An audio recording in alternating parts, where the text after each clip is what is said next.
So season 4 finally dropped, and I think it's about time I make a part 2 to the changes I would make to these characters. Last one did pretty decent. I low-key feel like this one's gonna flop though. So if you don't want this video to flop, make sure to like the video, bro. And there's still a few characters that I would like to have changes on, but like these are just the first 5 that I really thought of because man, I heard Ultron was getting added to the game and I got hella disappointed by his kit because bro, what is this shit? This basic ass kit, 2-star difficulty, 4 abilities, no passive, and like he barely even summons any drones of himself. This little shit don't even really count for real. And his ultimate is just cosmetic. Bro has no sauce. So I'm gonna fucking change that. So we all know his main kit is based around this one singular drone and a bunch of other random shit that all like boost overshield. Now the one singular thing I do not really care about Ultron's kit is this firewall ability. It doesn't really do much. It kind of just buffs the people inside this little radius with more overshield. So I'm gonna change this to a second drone. But this is not your ordinary healing drone. And I'm not gonna lie, I've kind of already said this concept before, but I feel like it fits Ultron. This drone you would attach to one of your allies, of course. What this would do, it would have the same radius as this little drone right here, but anybody inside of this radius will just passively gain overshield over time. The max overshield value you can have is like 150, and the gains would be pretty slow, so it's not like a rocket ultimate, but it's passive overshield. But this drone wouldn't be infinite. It would only last for like 10 seconds. So you better soak up as much shield as you can. But that's not even like my favorite part about this change. What I wanted to do differently for this drone is this would just be like a kind of like an assist attack drone. Whenever the drone's host does damage to an enemy, it would just fire a little tiny laser beam. It'll deal like 35 damage, pretty small damage because it's an assist drone. But if you're using a fast character like Iron Fist, the attack interval of the laser beam would be like every 2 seconds. So you're not just like spamming the shit out of that laser. Also, a little added bonus I would like to add to the drone. Whenever the drone itself, not the actual player, deals damage to any type of shield or overshield, the drone will remember how much damage was dealt, and whenever the drone expires, it'll do a big burst heal in this same radius that is equal to the amount of damage that the drone dealt. So it kind of gives Ultron a little bit more heals because I mean that's his biggest weakness. He has like no heals besides this drone, so that would really help. Also, if I forgot to mention the cooldowns, the drone would have like a 15-second cooldown, the duration would be 10 seconds, and the drone damage would be 35. You cannot swap this drone once you place it on an ally, and it'll only go into cooldown the second it expires. So after 10 seconds, you have a 15-second cooldown. It will be line of sight based, so you can't just go put it on a Black Panther and he just runs around like crazy. If you lose line of sight with the character you put it on, it'll just go into cooldown. It'll go into a reduced cooldown though. It all just depends on how long it stayed on that character. Because if you break line of sight like 2 seconds before it expires, you're not going to get like a 5-second cooldown from that. That would be stupid OP.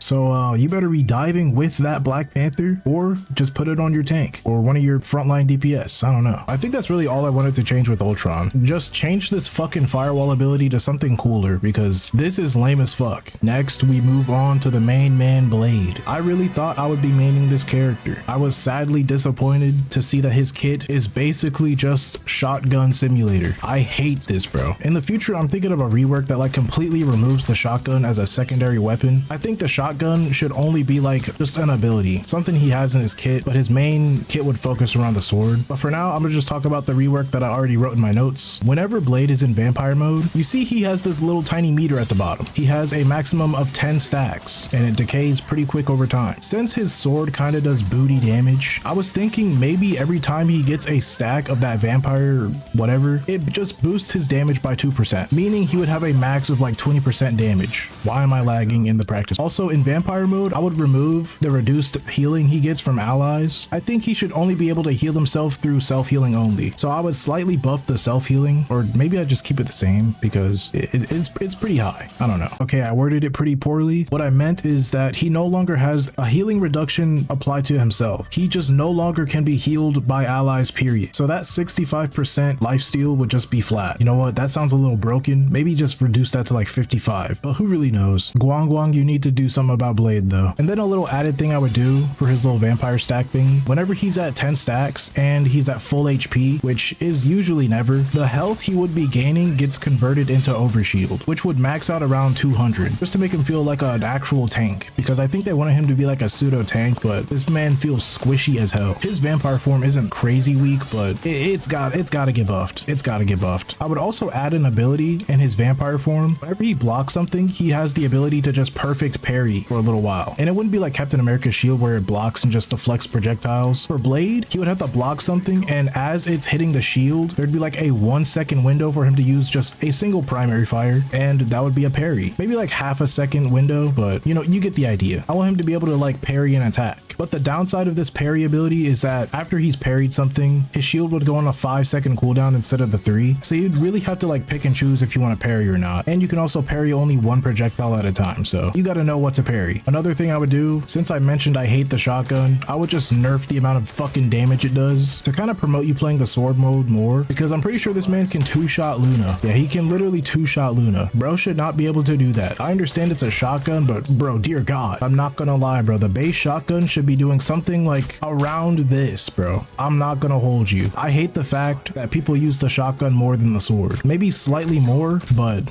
bro, the man's name is Blade. He should be using the fucking sword more than the shotgun. Everybody says this. Another micro buff I would give Blade, whenever he's in vampire mode, the dash, this little spin will just give him 50 overshield. Now remember, he can only have 200 overshield at max or whatever I was saying. It would be more of like a just self-heal ability. Kind of like Bucky. How Bucky has infinite fucking shield. It's only fair, bro. Next, we're moving on to my boy Rocket. And this might be the most controversial change on my notepad, but I'm gonna be real, bro. My boy Cribby put me on since he's like the best Rocket main I know. Like seriously, no fucking glaze. I don't see any other Rocket players playing like this man. He has to know what's up. So I'm high key just stealing his fucking idea. So back in season 0, I'm pretty sure Rocket had like a 6-second dash, and now it's fucking 10 seconds, bro. So what Cribby said he wanted Rocket to have to just kind of promote less brain dead Rocket gameplay, because most Rocket players do just play like this. Just heal botting, not using any of his movement abilities. Rocket genuinely has like the second best movement in the fucking game, and no Rocket players use it properly. So what he suggested was to reduce Rocket's HP to 225. Calm down, let me cook. But also making Rocket have a shorter cooldown on the dash. He said he wanted the old Rocket dashes back. I'm not gonna lie, some of the later buffs I'm gonna mention will just make him a little too OP if he had a 6-second dash, so I'm gonna say 8 seconds on the dash. Now for his next change, I'm gonna rework the amplifier just a little bit. I don't like the amount of overshield you gain, so instead of gaining 150 overshield, you now gain only like 100, maybe 50. I highly preferred the old amplifier to this one. The damage buff was just so fat, but everybody ignored it. So I'm saying max overshield you gain is probably like 75. Now the amplifier will reduce your ability cooldowns. I don't have a fixed number in my head, just a slight reduce on the cooldowns though. I'm pretty sure they'll have a character with an ability like that in the future, but you know, for now, I'm gonna just give it to my boy Rocket, because why not? Everything else seems okay. The healing is perfectly fine. The orbs are way better now, which is another reason why I don't think his ultimate should also be healing, because he can already pretty much heal the entire team over time, but everybody in the game relies on a fucking 12-second support ult. I swear y'all would not survive Overwatch, bro. The best support ultimate in that game doesn't even fucking heal you. But speaking of Kiriko, I kind of wanted to give Mantis a similar ultimate to Kiriko, because Mantis is kind of slept on right now. But first, before we get to her ultimate, this first change, the damage boost she gives to herself, where the fuck? Why isn't it bound? So whenever she applies this damage buff to herself, her movement speed will be permanent until the buff runs out. Meaning whenever she takes damage, she will keep this movement speed buff if she has this buff applied to her. Now, I'm pretty sure the buff only lasts for 8 seconds, so it's not that crazy, but you know, movement speed is movement speed. Another slight change I wanted to give to her, whenever she sleeps somebody, it would just give her 1 more leaf for free, because why not? I feel like Mantis isn't that fucking strong. I don't think that change would break the game or anything, so literally why not? And as much as I would want to make her hit scan, that would probably break the fucking game, I'm not gonna lie. Her being a hit scan character would make her too fucking strong. So as much as I hate it, she gotta stay projectile. Maybe one day, boys, maybe they could at least like increase the speed of the projectile, because it is pretty weird to hit. I don't know, I'm not a Mantis player. Mantis mains, where y'all at? Tell me what y'all think about these changes so far. All right, so while recording this, I thought of something kind of crazy. What if anytime a buffed teammate deals headshot damage, that fills up her leaf by half? I don't know, man. I feel like Mantis might need more ways to fill up her little leaves, because she's such a high skill, like mid reward character. The reward is not that high for her. I mean, I guess it is pretty high, but it could be higher. So I think that would be a great change. And now finally, the ultimate, all allies in range just have their attack speed boosted for a little bit. That's literally it. Something similar to Kiriko, because people sleep so heavily on Mantis, bro. And I took offense to that, because Mantis is a cool ass character. On paper, she would be my support main if I didn't suck at aiming. So I'm gonna just buff her in different ways. And since we know Guang Guang watches my videos, he might see this and think, yeah, well, let's put that on Mantis. There's a lot of support changes in this video. I just want my characters to shine, you know? And now finally, since all of you motherfuckers under the sun think Angela sucks, I'm gonna overbuff the hell out of her. So you guys will shut the hell up. Don't ever talk to my queen like that again, bro. So the very first change, whenever her meter is full, that attack will have 50% lifesteal. I think the fully charged spear does like 80 damage. I could be wrong, but half of that will get converted into her health. Matter of fact, since y'all are heavily sleeping on her, it's gonna be 80% lifesteal. If they added these changes, y'all will never talk shit about Angela again. Y'all pray for them to nerf her, I swear to God. The next change, whenever she has somebody pinned, it'll refill her shield health 10 per second. So it's not a really big change, but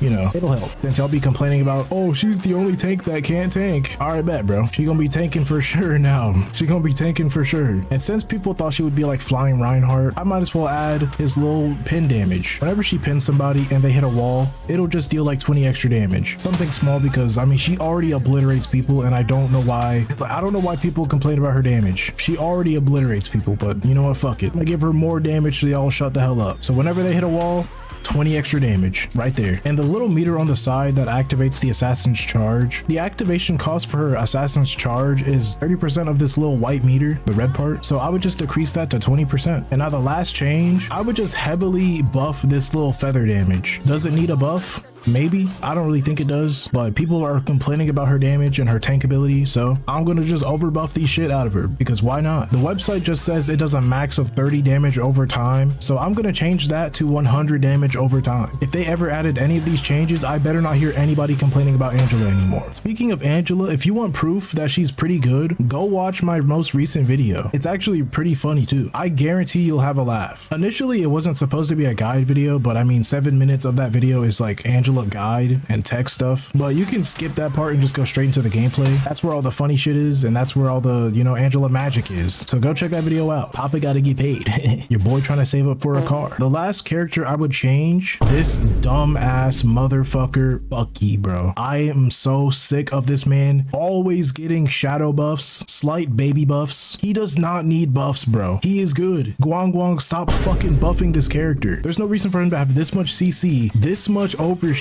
gains, and every single one of his abilities do AoE. All of them, even the fucking hook. I will demonstrate right here, bro.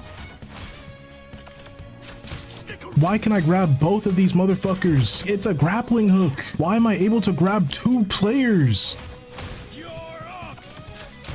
Bro, granted they have to be pretty close to each other, but it's still, it's the fact that he can do it regardless, bro. So what I'm changing about Bucky, since you can just tap his abilities to gain overshield, I'm changing that, bro. You'll have to do damage in order to gain that fucking overshield. I'm sick of it, bro. I'm reducing his HP to 250 because, you know, fuck Bucky. I don't care. He has so much overshield. It's not even funny. And I'm removing the fact that he can hit multiple people with this damn hook. You should only be able to get one person. Oh yeah, last fucking thing. This damn uppercut, remove that stupid debuff. He does not need that. But yeah, that's all the changes I wanted to make this time. I feel like this video is going to be way shorter than the other one, but hey man, thanks for watching regardless. If you guys want a part 3, you know what to do, bro. Like, subscribe, and I'll see you guys next time.